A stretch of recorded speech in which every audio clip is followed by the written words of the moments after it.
has, of course, been home to Andhra Pradesh as it showcases its story to the world here in Davos. Leading the conversation has been Nara Lokesh, the Minister for IT, and of course he holds many other portfolios. But if I go down that road, we'll take up a lot of time of the panel. So without further ado, let's talk about what the state is attempting to do. It has, of course, solidified its purpose as far as ease of doing business is concerned, but it now wants to transition to speed of doing business. What does that mean, and what measures are we going to see the state government take to ensure it delivers on that promise? I also have with me an eminent set of panelists who will talk to me about their aspirations and their investment plans for the state as well as for India. So without further ado, in our last conversation, Mr. Lokesh, you talked about the fact that there's a WhatsApp group that you might even set up to get investors to talk to you directly in terms of speeding things up. So have they been on the WhatsApp group already?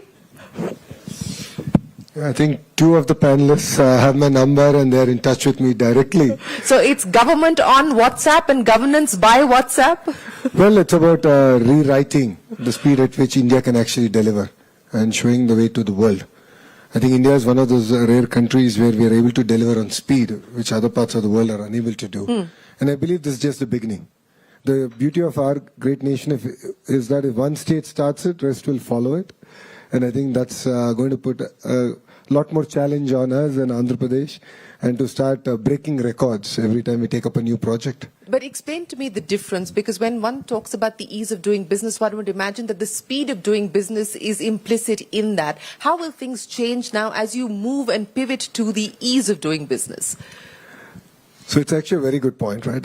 Ease of doing business is about getting your permissions, making the entire process a lot more easy. I've started challenging my team on the service level agreements that we have on it. So for example, one of the partner who's here had an environmental clearance to be issued, but the SLA says it's 3 weeks. We got it done in 4 hours. So I believe that this is what we have to challenge every regulation that's out there, look at every SLA and truly deliver on the speed of doing business. Okay, so how do you go from 3 weeks to 4 hours? One WhatsApp message from me.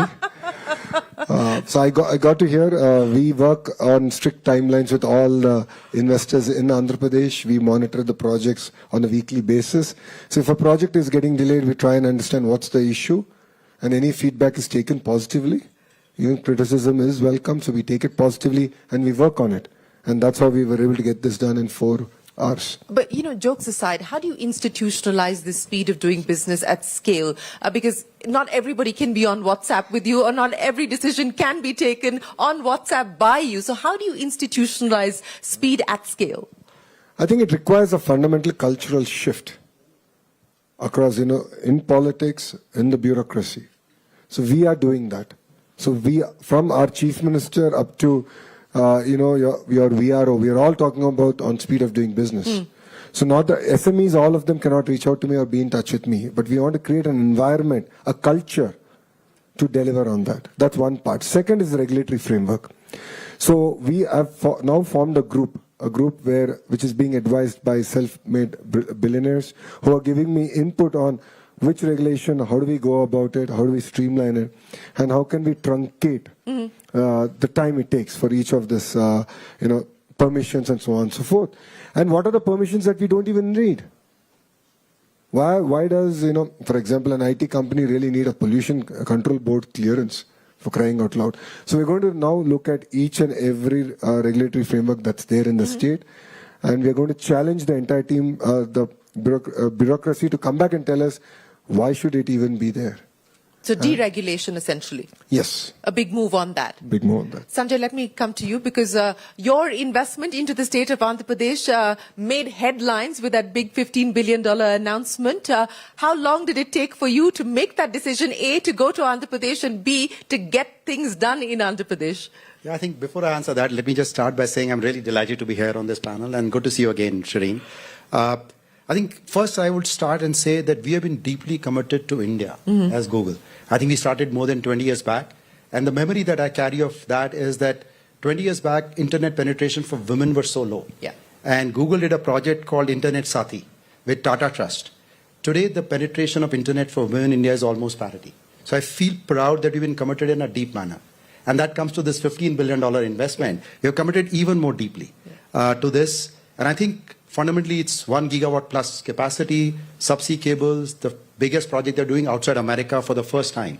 And I must say, I met the Honorable Chief Minister and respected Minister in mid-24.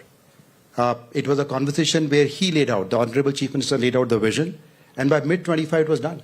It is one of the fastest projects we have done as Google in this region. And I really feel proud it's coming from India and coming from Andhra Pradesh.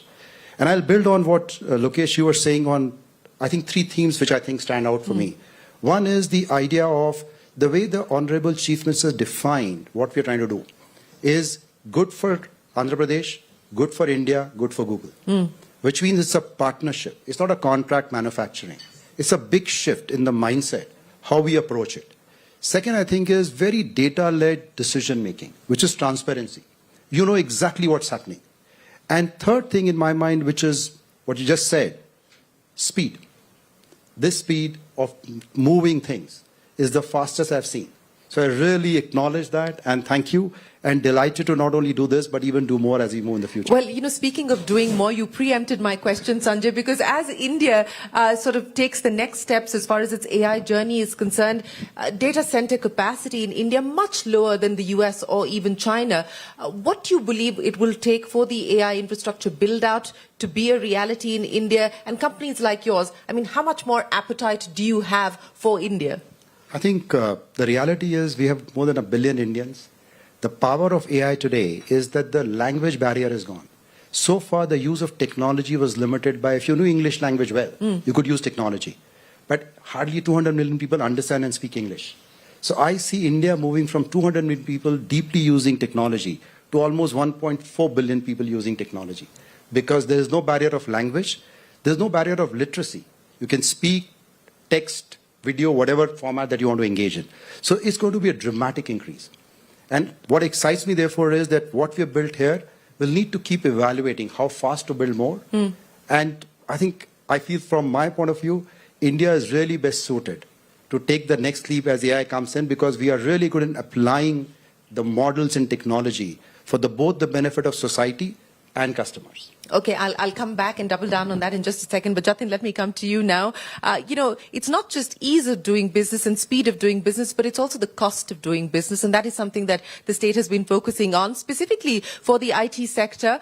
You know, land at 1 rupee, that also created headlines. But, you know, and I want you to explain to us why that is important and why companies like yours are looking at the state. Sure. So, a few things, you know, apart from the speed and ease, I think certainty and trust also matter.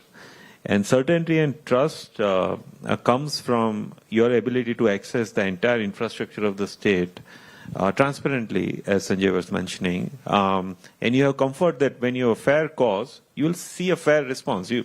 And I think that's a big comfort that you throw a ball and then it will bounce back. It's not going to get lost. It's not going to get sort of muddled in some other controversy, etc. We believe that we are at a cusp of rebirth of IT services industry. I think AI in our lifetime, I as a professional and many others like me, I think this is the second industrial revolution that the IT services industry is seeing in one generation, right? I started when Y2K started, and I now have AI, which is, in my view, another 25 years of journey for IT services, plus operations, plus intellectual work, everything that India can produce and deliver to the world. So we will no longer be the services hub. I think we will be the intellectual hub for the world. And to do that, you will have to now look at where you want to be next 25 years. And when we started thinking about it, I mean, Vizag came on the top of every consideration we had. We had our own checklist of things, of excess of talent. I mean, we have incredible excess of Vizag talent in rest of the southern belt of India. And if so, why not Vizag to start with? And that's where we invested. So I think, and And we got very warm and comprehensive response from Honorable Minister, Honorable Chief Minister, and therefore we went ahead. So we feel very energized now, and Vizag is one step as we are taking. I would say one thing: we have a 6 months plan on how we are going to grow in the state. So which tells you something how ambitious we are.